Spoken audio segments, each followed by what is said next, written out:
Hi friends, and welcome to All by My Shelf. I'm Miss Rachel, and it's so nice to see you. Today's panel is Fractured Connections, the ones we've loved and lost. 5 young adult authors are here to tell you about their books where their main characters go through a devastating loss.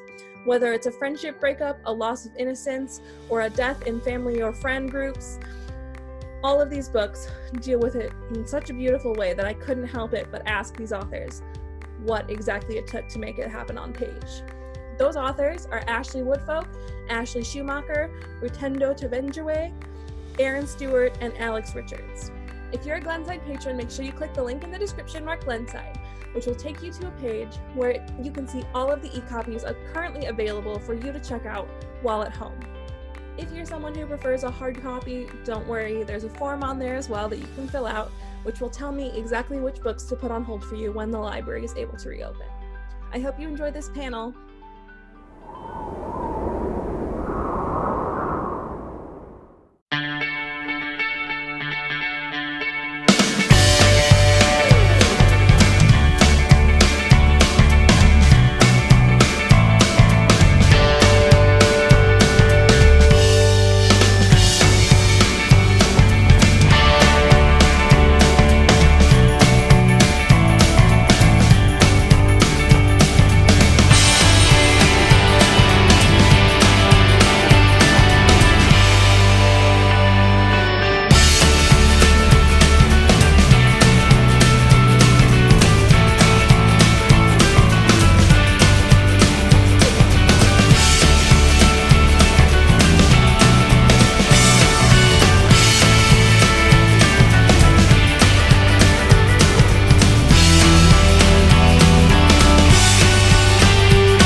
Hi friends! Welcome to our Fractured Connections panel.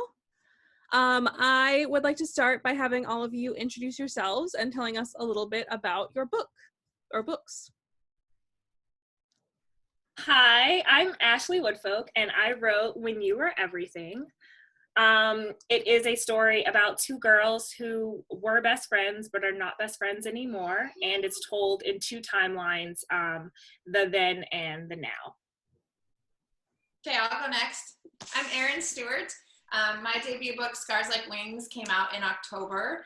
It is about a girl, a 16-year-old girl who's a burn survivor, and she's going back to school a year after the fire, and she was severely scarred by the fire, and it's about her trying to find her new normal and her new people and her new self after her injuries. Okay, I'll go. Hi, I'm Alex Richards. My book is called Accidental. And it comes out in July, and it's about a 6-year-old girl who's grown up living with her grandparents, thinking that her mother died in a car accident. And when she's 16, her biological father comes into town and tells her the truth of what actually happened, which was that when she was a toddler, she shot and killed her mother. So it's all about her kind of grappling with that, coming to terms with it, trying to figure out how to move on from it. Hi guys, my name is Rutendo Tavengerwei. I have my sophomore book coming out this May. Actually don't have a copy to show you guys yet because it's just been shipped out, but because of the whole COVID situation, it hasn't reached me yet, but it's called The Colors That Blind. It's about a boy who has albinism who's trying to get past the trauma of what happened to him in the past, and he has a real big fear of his grandmother, whom he suspects that was involved with what happened to him. So it's also between 2 timelines, telling the story of the grandmother back in the day, which kind of relates to what he's going through in the now. And I'm Ashley Schumacher. I don't have a book coming out until next winter, but I have a bound manuscript, which is, just the title. So here's that. It's called AMELIA Unabridged, and it's a story about a girl who loses her best friend. And through receiving a mysterious book, her favorite book that she and her friend read together, she ends up going on an adventure to find the meaning of the book because she believes her friend sent it to her. And there's like magical bookstores and things. So. Oh, cool. Fun. We love it. So all of your books deal with loss in one way or another, whether it's a friendship breakup, death, the loss of sort of innocence from childhood. And so why do you think it's important to confront loss in fiction for teens, and especially to talk about the different ways in which it can manifest? I'll go again. So in When You Were Everything, there are two best friends. There's Layla and Cleo. And Cleo feels like she is losing Layla to these new girls who start at her school and who Layla is befriending. And I think that talking about this particular kind of loss is important because I feel like our culture really focuses on romantic breakups a lot and romantic relationships and how the dissolution of a romantic relationship can be very devastating. But in a lot of ways, I think friendship loss is even more devastating,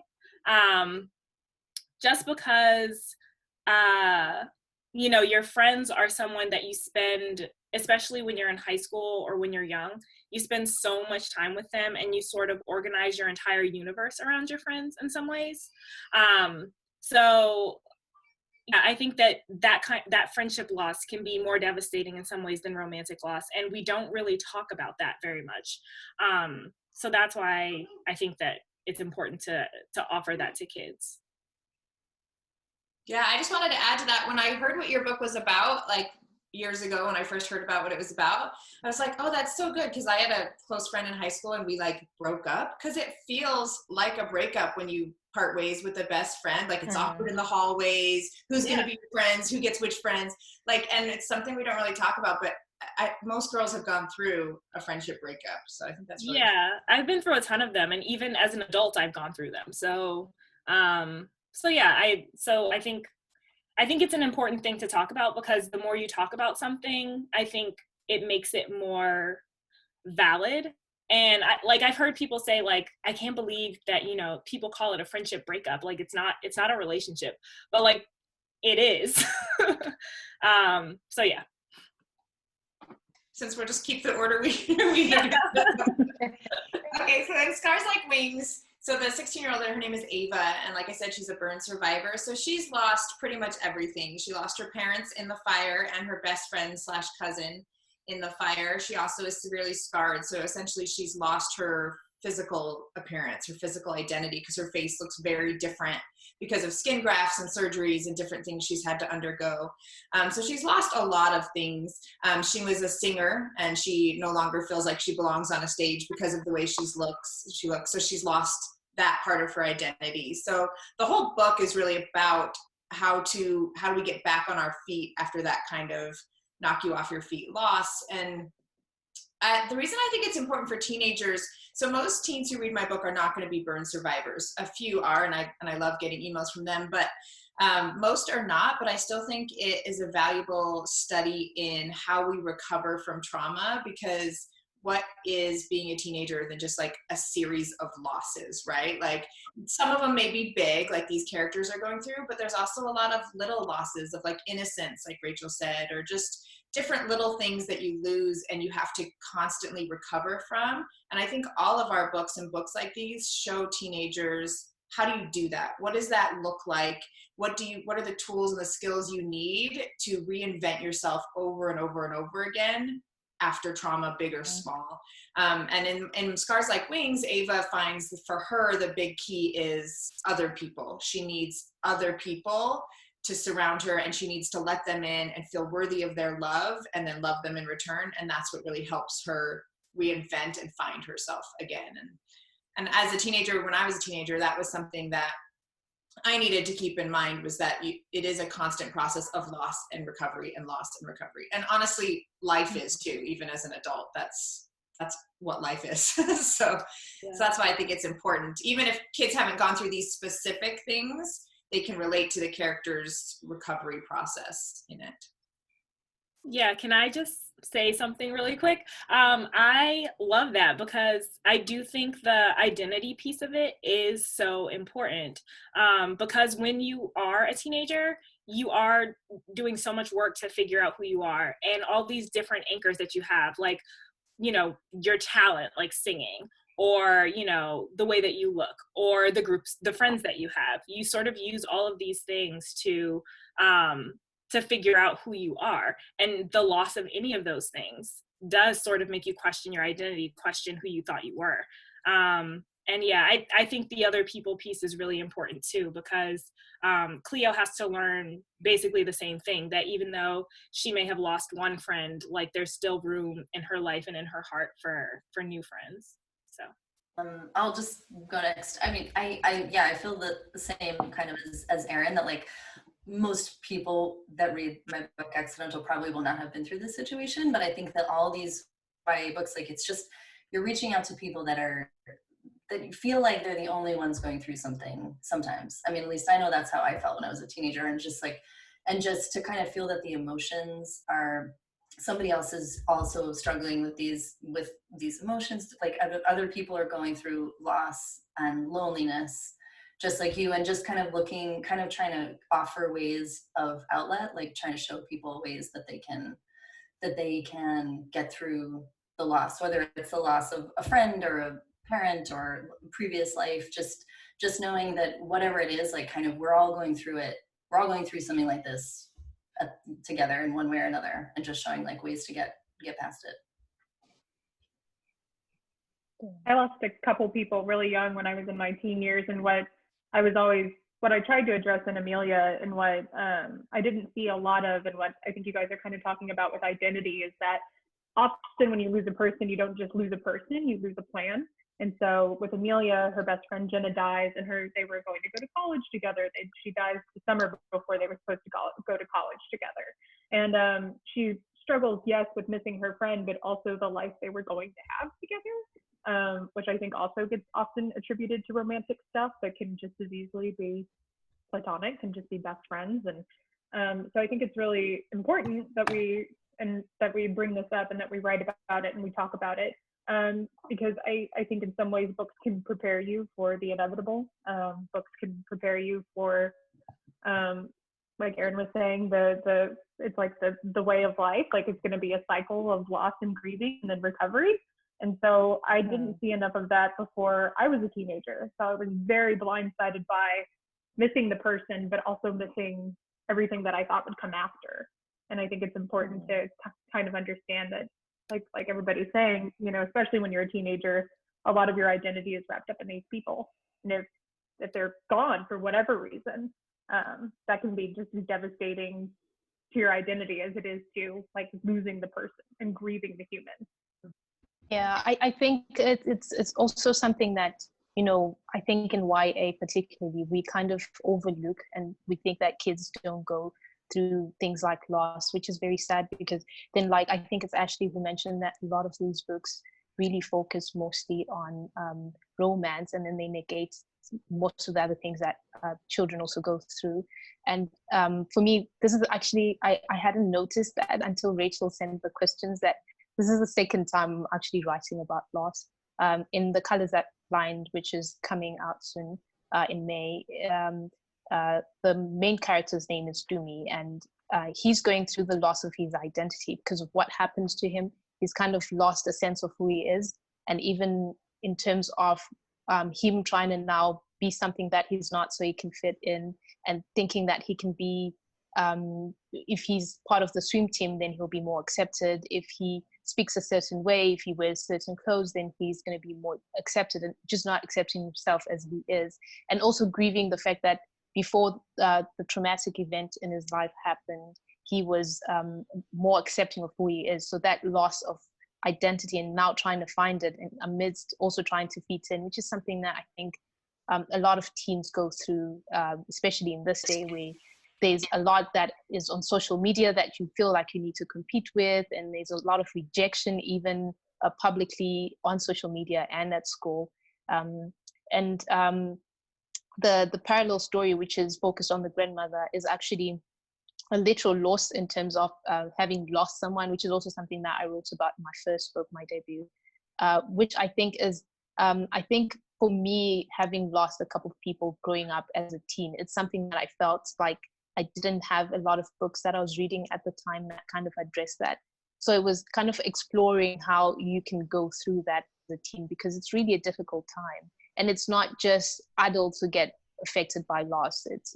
It can really reshape a teenager's life. And I don't know, I think it's just something that I felt was very important to talk about. So much of the reason that these losses hit us so deeply is because of the connections we have with other people.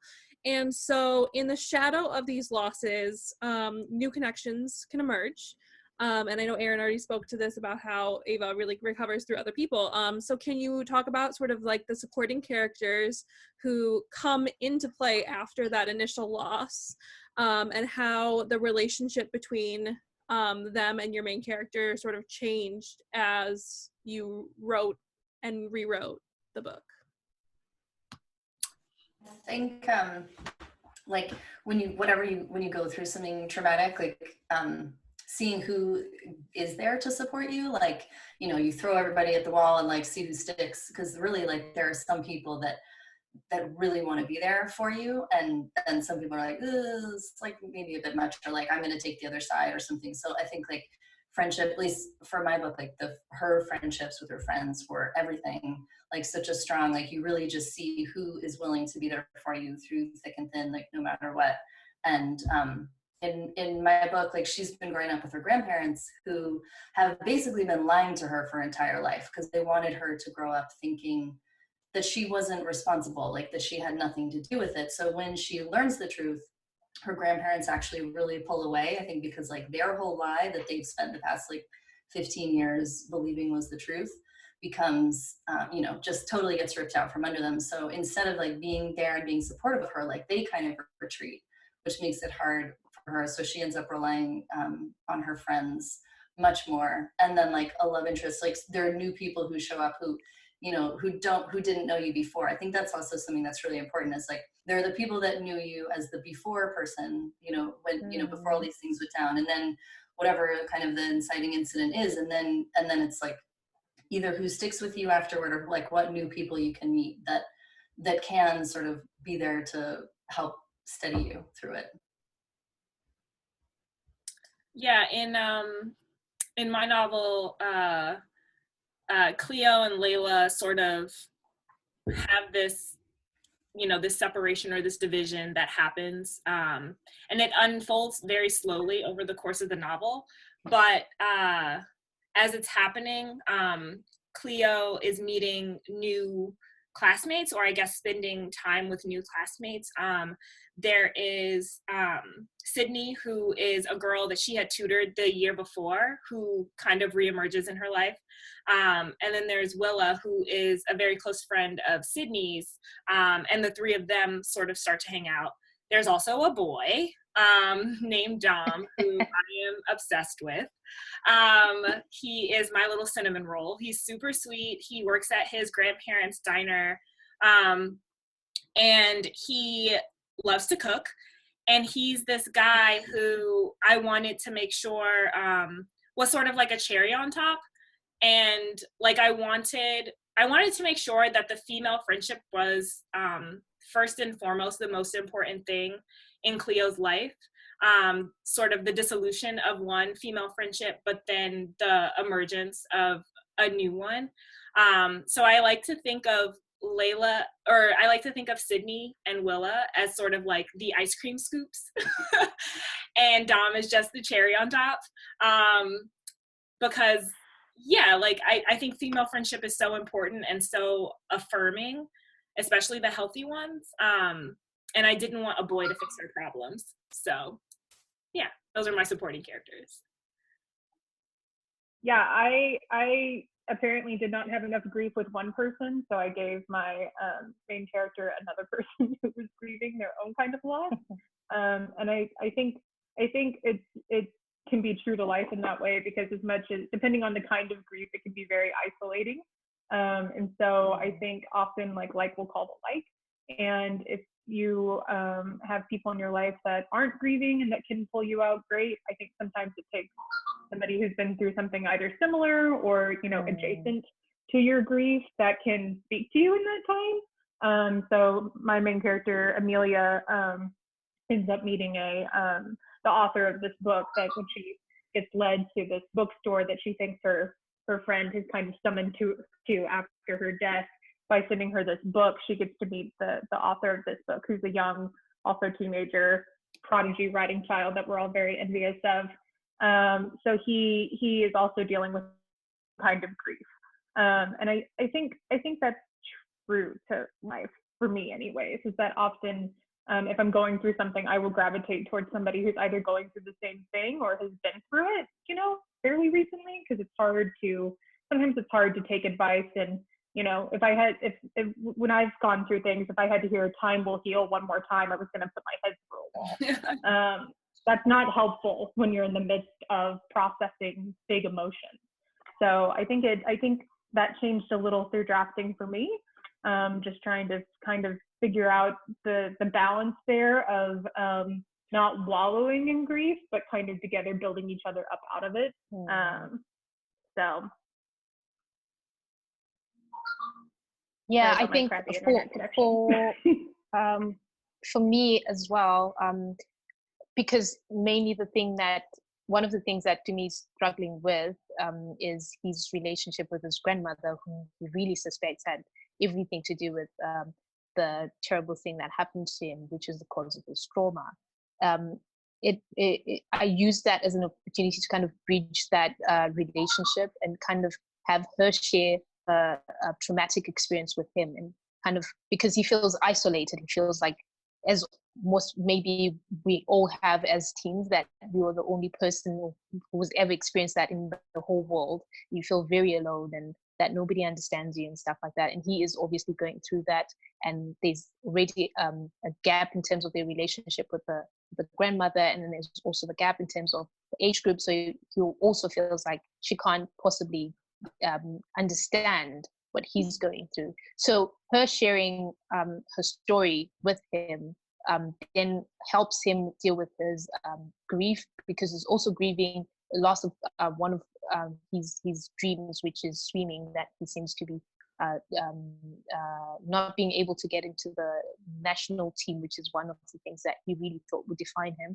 And he's supposed to be living with his grandmother now, which has caused a problem for him in that respect, that now he can't go ahead and chase this dream. So I kind of used her as it starts off being a very tense relationship because he's still very unwilling to open up and let her in. And then as he then learns more of her story and the grief that she went through and how she overcame that, it helps him be able to face his grief and kind of overcome the trauma of what happened to him and the loss of his dream, and to reconcile everything, also knowing that he's not alone in going through what he's going through. So yeah, I think it's the same thing as I can't remember who said this, that when you are going through something, it's mostly helpful if you talk to people who, I think it's actually who mentioned this, it's helpful when you talk to people who've gone through the same experience, because then you don't feel isolated and you feel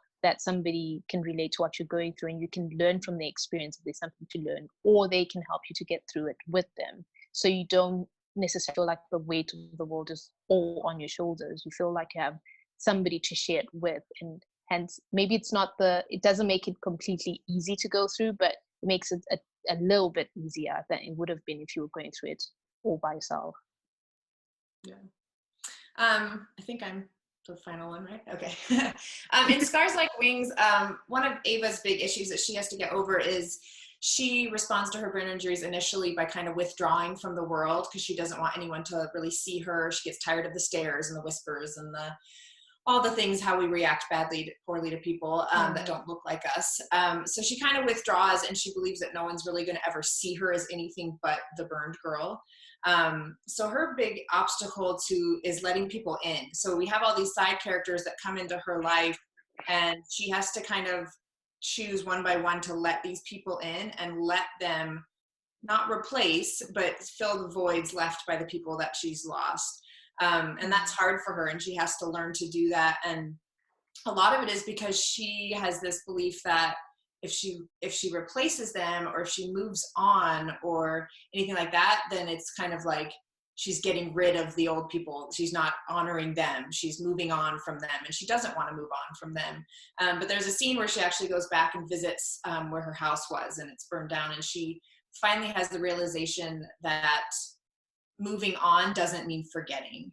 And she realizes that those people are gone, and the girl she used to be is gone, and she can either cling to that and not move forward, or she can move forward and find a new normal. And that's a big phrase I use in the book a lot, is this new normal, because normal is gone for most of these people that we're talking about. When you have a big loss, the old normal, you can't get it back no matter how much you want it. So you really have to find a new normal and forge ahead. And that's kind of what she has to do. And the characters that come into her life, there's a girl named Piper who becomes one of her good friends. And she's awesome. She's my favorite character to write. She's just outspoken and fun, and just, you know, but she's got a lot of issues that she's hiding behind that bravado as well. And then Asad is a drama geek extraordinaire who she befriends, and they become good friends. Love him as well. And then also she lives with her aunt and uncle, and her parents, like I said, passed in the fire. So she has to learn to navigate this new relationship with her guardians and what they mean to each other and all these people. And in the end, she ends up, of course, letting them in, but it's a struggle to get to the point where she feels like she can let them in enough. So. Okay, so one of the things that I was just curious about is, have you guys ever made yourselves cry while writing a scene? Ooh. Oh yeah. Which I'm not a big crier when I read books, so I didn't think that would happen when I was writing, but I think sometimes you just accidentally, at least I do, I accidentally tap into something. And it's often not what I'll think it will be. It's often not the scene that I mean to crush readers' hearts and their emotions. And it's almost worse because then you're blindsided and you're in the middle of a coffee shop. Coffee shops, I miss you. Just sobbing. And can't talk about coffee shops. I know. I'm so sorry. I'm so sorry. We'll edit that out. Speaking of loss, Jesus. I know. Sorry. No, that's it. That's all I have to say. I've sobbed. No shame. I did not make myself cry when I was writing When You Were Everything, but I'm in my like messy office corner of my bedroom.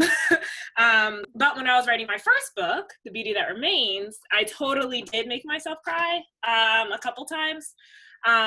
There's a scene in that book where one of the characters, Autumn, is at a party. Her best friend has died. I also, Rutendo, am I saying your name right? Yeah, you are. Okay. I also have written about loss twice. I'm apparently, okay. Yeah, that's like a thing. I think it's going to be a recurring, like motif in my writing in general, because I'm a #sad girl. I relate to this very much. Like emo is like my brand. But there's a scene in The Beauty That Remains where one of the characters, Autumn, is at this beach party, and she and her best friend's older brother have this thing going. But she has a lot of guilt because she was hanging out with her best friend's older brother the night that her best friend passed away, because she likes him. And she has all this guilt about, like, if she had been there, maybe it wouldn't have happened, like, et cetera, et cetera. But in this scene, she sort of freaks out at the brother and blames him, even though she is feeling, she sort of projects her guilt onto him. And when I was writing that scene, because I've done that so many times where, like, I was feeling some kind of like really intense emotion and I took it out on someone else. As I was writing that scene, I definitely made myself cry. But I think that's the only time, and my first book is pretty sad, but I think that's the only time I made myself cry when I was writing something. I definitely teared up a few times when I was writing When You Were Everything, just because a lot of those scenes were very reminiscent of things that happened to me when I was losing a friend in the past, but not full on crying, except for that scene. I made myself cry. When I'm drafting, I don't cry because I'm just so like into getting the scene down. It's hard to step back. But there's a couple scenes in Scars Like Wings when I read on like revision, I was like, oh, this is so good. Like, I'm like, who wrote this? And I'm like, oh, it's really getting me. There's one thing, like I mentioned before, where she goes and visits the house, and something has happened with her best friend that has put everything into question. And so her new best friend. And so there's a scene where she's coming to grips with the fact that she hasn't been alone. She has this meltdown where she's like, I'm the sole survivor. That's what it means. I'm alone. And her other friend says, when were you alone? Like with all the doctors and the nurses and your aunt. And she realizes she's never been alone, and she can't leave her new best friend alone. And she leaves to go help her. And then there's a scene at the end where she's helping that best friend, and her best friend is pushing her away, saying, I'm too broken, leave me alone, pushing her away, just like Ava did at the beginning of the book, and Ava refuses to leave. And every time I read that scene, it gets me. And it's one of those things that I feel like I didn't write. You know those scenes that you feel like, this like just came through me today. Yeah. And I read it and I'm like, it gets me every time. And I like every past pages, every revision, cry every time at it. I don't know why. I'll never not cry at it. It's so funny that you say that, like, if, you know, it felt like you had like a muse or something like come through. I'm just like, whenever I read a scene like that, I'm just like, why am I like this? Yeah, so I feel like your reaction is better.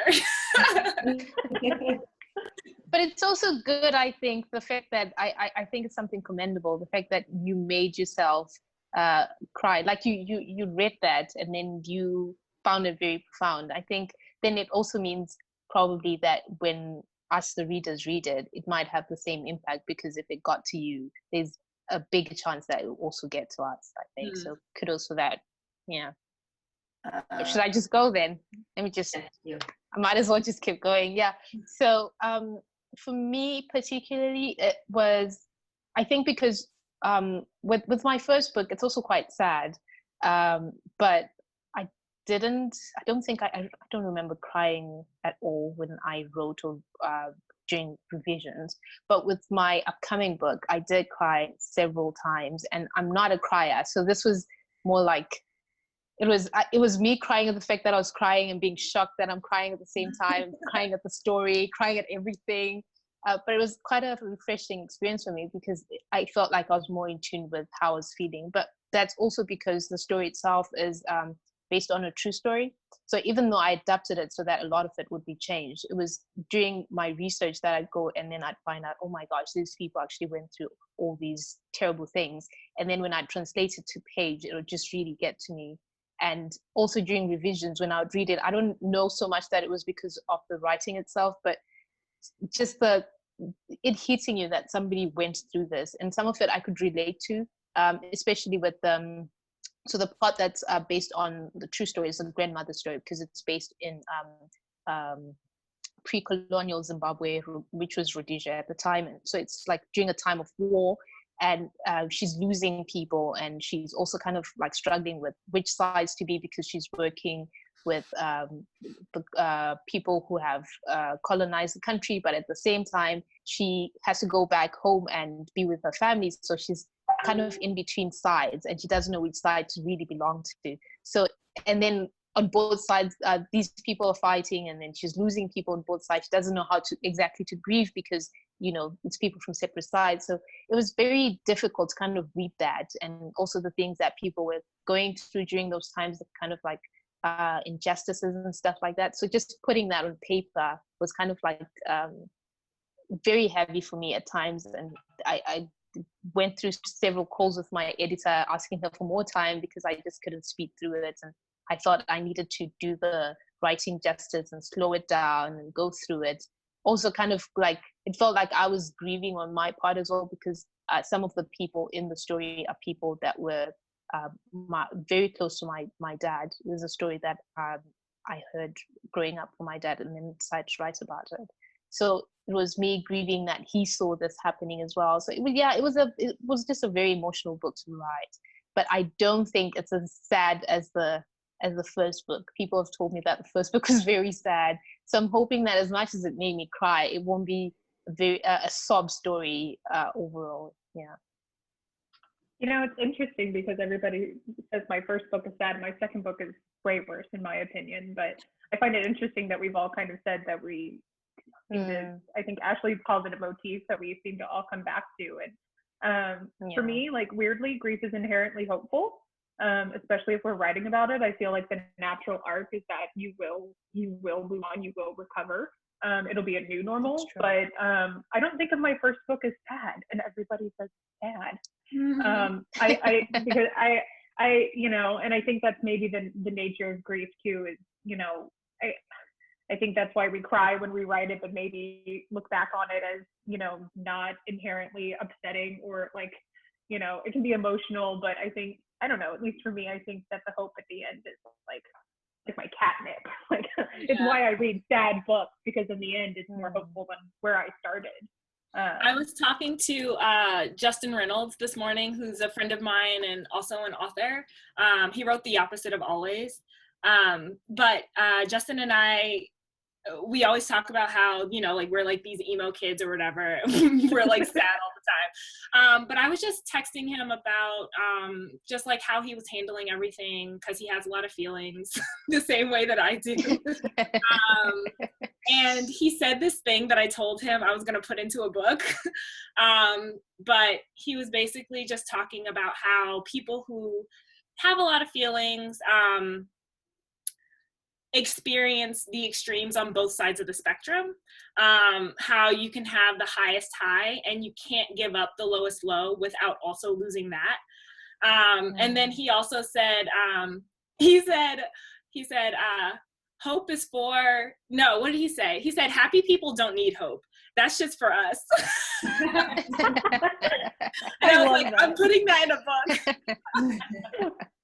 It's funny that you say that, Ashley, because about the hope, because the two places that I was talking about that I always cry in Scars Like Wings, they're not the saddest parts. They're not like the really sad parts. They're the parts where it's like the sad turns to hope, and that is what gets me. Like when it turns to like, oh, you're gonna be okay, that's when I cry. And in my books and in other people's books, it's never the sad scenes. It's the scenes where it's like, okay, we're seeing the light. That's what makes me cry for some reason. Yeah, I think in some ways I'm still writing back to 16-year-old Ashley and telling her it's going to be okay. And there's still like 16-year-old Ashley in there who's like, I am, and like starts crying in the middle of the coffee shop. Oh yeah, 100%. Hey, hope. Yeah, I feel like for me, it's like I didn't cry during writing it, or, you know, but like when I've been sort of reading bits aloud, like to my husband, like, shit, like, would I read this section? Like if I were to like do a reading, it's like kind of the before, like those parts, I don't cry, but like they make me feel a little bit, you know, more tingly emotions. But it's like the before the really bad things happen, where I'm like, oh God, she doesn't know how bad it's and then the like, and then the end where there's like the hope. But it's just like, you know, these things that the characters don't know, and it's a very like tense time. Okay, so while y'all have been inside having so much fun, has there been any media that you have consumed, whether it's movies or TV or books, that you guys have really loved? Since we are talking about the ones we've loved and lost, we have to talk about things we love. So has there been anything that you've discovered? I've watched a lot of PJ Masks and Transformers. I don't know if I've discovered it, but I've watched a lot of it. No, but for real, I've been reading, I'll just tell you what I'm reading right now. I've been reading Yes, No, Maybe So. Have you guys read this yet? So I've just been reading that. It's just a contemporary. It's great just in this political environment. I've enjoyed it. I think it hits on a lot of things we don't talk about in books or in polite conversation. And so I think it's good to like get them out there and be like, hey, this is something we can talk about, and it's okay to talk about it openly. So I've enjoyed it so far. It's been a good kind of distraction read for me, for sure.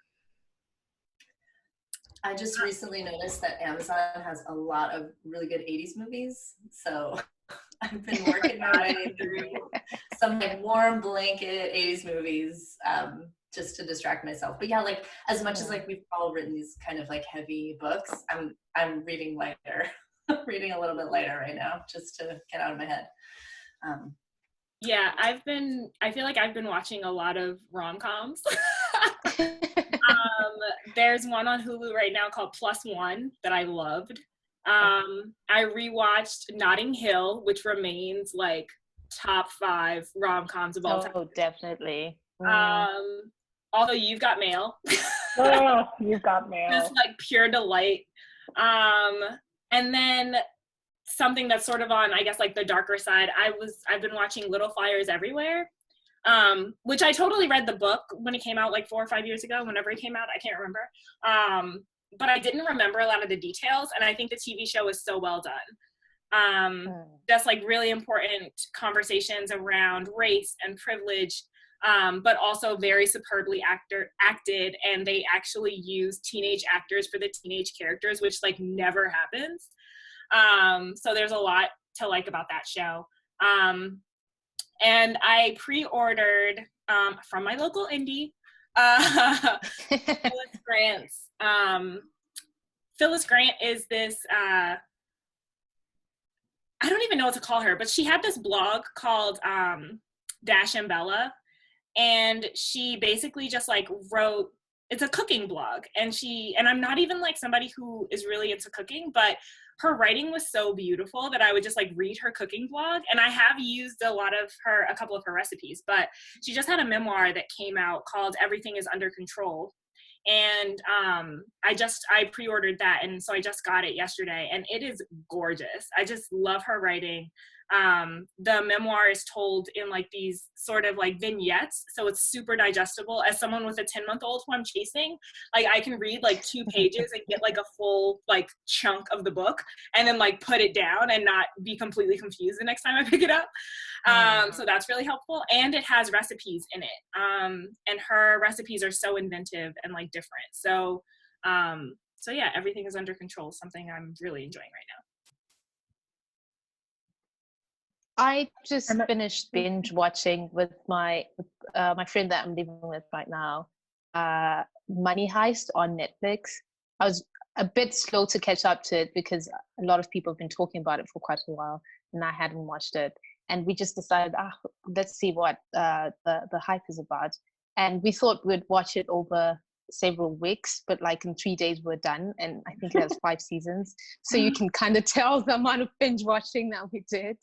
But it's just, I don't know, I kind of also really like, sometimes I learn a lot from watching shows that kind of help me with my writing as well, because you kind of see how people, you know, how plot is evolving, even on TV. I feel like it really helps as well with writing, like bring in new things that can be quite interesting for readers as well. And the thing with Money Heist is, it's 2 things for me. It's like nobody's safe in that show. When you think, they're not going to kill that person because, you know, that's main actor.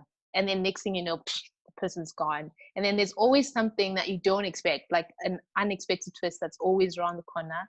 And I absolutely love that. So that's the one show that I feel like blew me out of my mind. And I've been thinking about it ever since I finished. We watched it over the Easter break. It's not that I've been bunking work or anything like that, but we were watching it during the Easter break, and I've been thinking about it since then, and just being like in complete awe of how the plot was just very, you know, unpredictable the whole way through.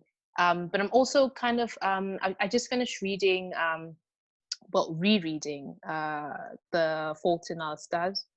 I really love that book, and I feel like I always go back to it, and I feel like it's the same thing that we're talking about, right? Like with grief and needing, like the parts that get you are the hopeful parts. And it's one of those books that I feel like I always get that way when I read. So I reread it a little while back, and I just finished it now. And yeah, so those are like my 2 things that have been keeping me sane so far during this whole weird time that we're going through without the coffee shops and people. I think the last book I read, because we've been in the process of moving, was Ashley Poston's Among the Beast and Briars, which I keep pitching as like, it's like a Disney movie meets like what I remember first reading Ella Enchanted felt like. So it kind of like hit right in the sweet spot of like comfort read and super fun, and it was just really immersive and distracting for like the 2 hours that I completely devoured it. So that's the last thing I read, but it was great. I think it comes out in October. But other than that, I've been watching a stupid amount of Disney movies as I unpack. And Disney Plus just added speaking of love and loss, oh my God, Coco, Pixar's Coco, they just added a like Hollywood Bowl Coco sing along to all the songs from the movie. And it's great. The music in that movie is just superb and deals with loss. So it's like a full circle. But yeah, it's been a lot of Disney movies, a lot of Disney movie-like books in between, everything going on. The final question. If you could tell your main character one thing, one sentence, what would you tell them? Dang it, I forgot about this question.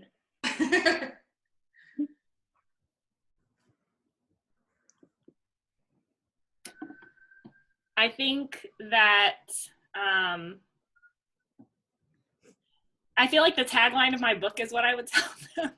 Like, sometimes best friends aren't forever, and that's okay. I think for mine, I was thinking about this when you sent us the questions, and it was hard to come up with, but when I sign my books, I always write a little, we all have a little cheesy thing we usually write in there. So I always write in there, keep flying. When I write, because it's about Ava, it's scars like wings. There's all this wing metaphor and phoenix metaphor. And I always write keep flying because I want my readers to know that. But also when I think about Ava, like in these books, we get like this little snapshot, right? It's like a moment and then it's all wrapped up and it's done and we move on and we read something else. But like, I think of my character as a real person. So like, I think of her moving on past the book. And I think what I would want to tell her is keep flying, like keep it up, keep going, like stay hopeful. You found it, keep it up, like keep going and soar as high as you can. That's what I'd want her to do. So. That was really cheesy. Maybe just cut that out. Yeah, it's like hard to think of, but I was thinking the same thing as you, Erin, that like it's just like what happens after. But like my character, because she spends the whole book sort of like just really berating herself like for doing something that she doesn't have any recollection of having done. So just something along the lines of like, try not to be so hard on yourself. It isn't your fault. Like, I don't know. Again, it's like hard to, that's a really hard thing. But yeah, something like to get you past like any time you're like having a really low time, like not everything is your fault. Try not to blame yourself for everything. Yeah, I think because my main character is really going through like a sort of identity crisis, trying to figure out who he is and trying to fit in as much as possible. I think if I had one thing that I would tell him, I think it's actually something that I've put in my dedication for the book, because I feel like there's a lot of people who might be in that space as well, is that even if you feel inadequate, you are enough. I think that's like my main theme for the book anyway, that, you are enough regardless of how you feel.